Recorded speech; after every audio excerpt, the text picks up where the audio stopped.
Barcelone vient de confirmer ce qui sera probablement sa première signature pour l'année 2025 et cela a divisé de nombreuses opinions parmi les fans des culés, beaucoup soutenant cette signature tandis que d'autres y sont contre et ne la considèrent pas nécessaire. Je vais donc tout vous expliquer en détail sur cette signature ici dans cette vidéo, mais je dois d'abord vous apporter une nouvelle importante qui vient de sortir concernant un joueur important pour l'équipe Blaugrana.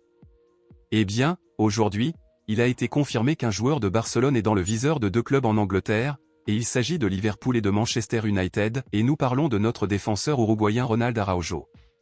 De nombreux fans réclament le départ du joueur à ce stade, principalement en raison de ses récentes mauvaises performances.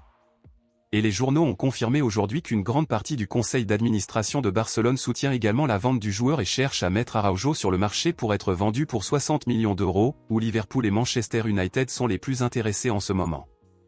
Alors, selon vous, êtes-vous pour ou contre la vente de Ronald Araujo? Pensez-vous qu'il vaut 60 millions d'euros? Laissez votre avis ici dans les commentaires. Passons maintenant aux principales nouvelles, bombes exclusives de dernière minute. Aujourd'hui, il a été confirmé que le directeur sportif d'Eco s'est rendu en Allemagne et a rencontré le défenseur Jonathan Tah et son agent pour discuter des propositions du club catalan concernant le défenseur allemand.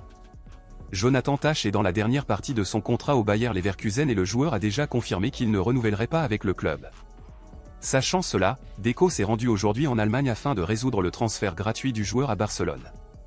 Étant en fin de contrat, Jonathan Tah peut désormais signer un pré-contrat avec Barcelone en janvier pour arriver gratuitement au club en juillet, devenant ainsi la première recrue du club catalan pour l'année 2025. Cependant, malgré le fait que beaucoup soutiennent sa signature et le considèrent comme un joueur avec le profil idéal pour Barcelone, beaucoup d'autres sont contre car ils estiment que nous n'avons pas besoin d'un nouveau défenseur puisque le club compte actuellement Pau Cubarsí, Íñigo Martínez, Ronald Araujo, Eric Garcia et Andreas Christensen.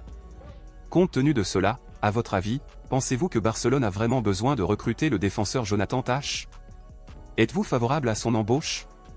Dites-le moi ici et je lirai votre commentaire, je vous verrai dans la prochaine vidéo.